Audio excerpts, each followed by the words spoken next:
ፍቅር ብቻውን በጭራሽ በቂ ነው ብላችሁ እንዳታስቡ። አንዳንዶች በተፈጥሯቸው ልክ እንደ ውሃና ወተት ሲዋሃዱ፣ ሌሎች ደግሞ እንደ እሳትና ጭድ ሲገናኙ ይፋጃሉ። እነዚህ የማይስማሙ ጥንዶች ለፍቅር ያላቸው አመለካከት እጅግ የተራራቀ ነው። አንዱ ቁርጠኝነትና አብሮነትን ሲመኝ፣ ሌላኛው ደግሞ ነፃነትና አለመገደብን ይመርጣል። አንዱ ታታሪ ሲሆን፣ ሌላኛው ለመዝናናት ቅድሚያ ይሰጣል።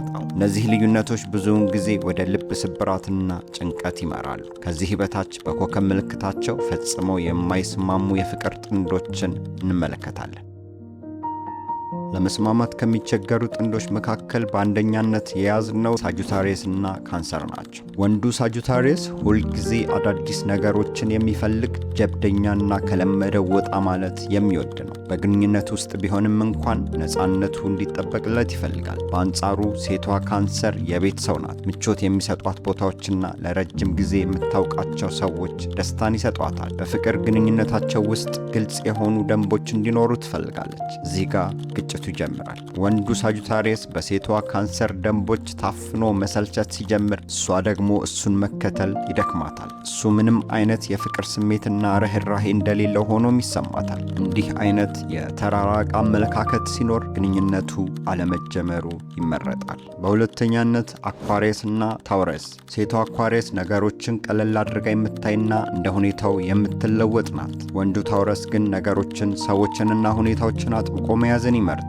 መልቀቅ ለእሱ ትልቅ ፈተናው ነው። እነዚህ ጥንዶች ሁለቱም ግትር በመሆናቸው ግንኙነታቸው አደገኛ ይሆናል። ሴቷ አኳሪየስ አዳዲስ ነገሮችን እንዲሞክር ስትገፋፋው፣ ወንዱ ታውረስ ግን በለመደው መንገድ መቀጠልን ይፈልጋል።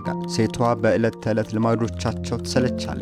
ወንዱ ደግሞ እሷ በምትሰጠው ከመጠን ያለፈ ነፃነት ምክንያት እንደማትወደው አድርጎ ያስባል። ይህ ግንኙነት ለሁለቱም መጨረሻው አያምርም። ሶስተኛ ቪርጎና ኤሪስ። ሴቷ ቪርጎ ስሜታዊ ከመሆን ይልቅ ነገሮችን በጥንቃቄ ማቀድና ስትራቴጂ መንደፍ ትመርጣለች። በአንጻሩ ወንዱ ኤሪስ በድንገተኛ ስሜት የሚመራና ፈጣን ነው። ሴቷ ቪርጎ ቀጠሮቻቸውን አስቀድማ ማቀድ ስትፈልግ፣ ወንዱ ኤሪስ ግን በድንገትና በነፃነት የሚደረጉ ነገሮችን ስለሚወድ በእቅዷ ይበሳጫል። ቪርጎ ለፍቅረኛዋ ሙሉ ራሷን የምትሰጥ ሲሆን፣ ኤሪስ ደግሞ ለራሱ ቅድሚያ የሚሰጥ ወይም ሰልፍ ሴንተርድ ሊሆን ይችላል። እሷ የምታደርገው ጥረት ተመጣጣኝ ምላሽ ባለማግኘቱ ስታዝን፣ እሱ ደግሞ እሷ ልትቀይረው የምታደርገውን ሙከራ እንደ ስድብ ይቆጥረዋል። ይህም ወደ ማያልቅ ጭቅጭቅ ይመራቸዋል። አራተኛ ላይ ካፕሪኮርንና ሊዮ።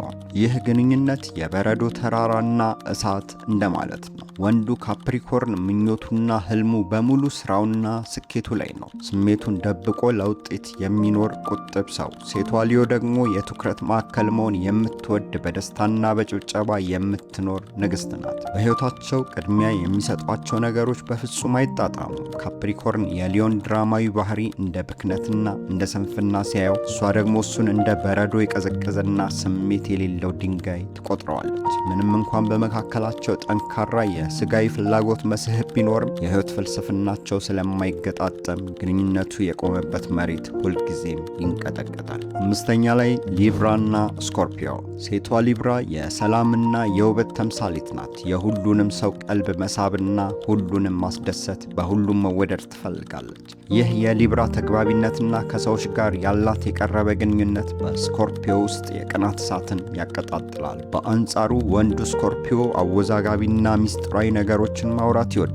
ሴቷ ሊብራ በወንዱ ስኮርፒዮ ንግግሮች ምቾትን ስታጣ፣ እሱ ደግሞ እሷን እንደ ደካማ ስብዕና ያያታል። ምንም እንኳን ሴቷ ሊብራ የፍቅረኛዋን ስም ለማስተካከል ብትደክምም፣ እሱ ግን ስለ ስሙ ግድ የለውም። ይህ ግንኙነት መርዛማ ወይም ቶክሲክ የመሆን እድሉ ከፍተኛ ነው። ስድስተኛ ጄሚኒና ፓይሰስ። ወንዱ ጄሚኒ በነፃነት በምክንያታዊነትና በንግግር የሚያምን ነው። ሴቷ ፓይሰስ ደግሞ ከፍተኛ የሆነ ስሜታዊ እንክብካቤና ፍቅርን ትሻለች። ወንዱ ጄሚኒ ለፍቅር ያለው አመለካከት በምክንያት ላይ የተመሰረተ በመሆኑ የሴቷን ፓይሰስ ስሜታዊ ፍላጎቶች ማሟላት ይደክመዋል። እሷ እሱን እንደ ጨካኝ አድርጋ ስታስብ፣ እሱ ደግሞ ሁል ጊዜ ራሷን እንደ ተበዳይ የምታቀርብበት ወይም ቪክቲም ሜንታሊቲ ባህሪዋ ግራ ያጋባዋል። ወንዱ ጄሚኒ ችግሮችን በውይይትና በምክንያት ለመፍታት ሲሞክር፣ ሴቷ ፓይሰስ በመከላከል ስሜት ውስጥ ሆና ለቅሶ ልትጀምር ትችላለች። ይህም ለጄሚኒ ትልቅ ራስ ምታት ይሆንበታል። በአጠቃላይ ከላይ እንደዘረዘርንላችሁ ምናልባትም አሁን ካላችሁ የፍቅር አጋር ጋር ኮከባችሁ የማይስማማ ከሆነ ተስፋ አትቁረጡ። በአስትሮሎጂ ጥናት መሰረት የሰው ልጅ ማንነት በፀሐይ ኮከብ ብቻ አይወሰንም። የጨረቃ የሜርኩሪና የቬነስ አቀማመጣችሁን ማየት አስፈላጊ ነው። ይህንን ተመልክታችሁ የማይገጥምና መሬት ላይ ያለው ነገርም ደስ የማይል ከመሰላችሁ በጊዜ ውሳኔ ብትወስኑ እንመክራለን።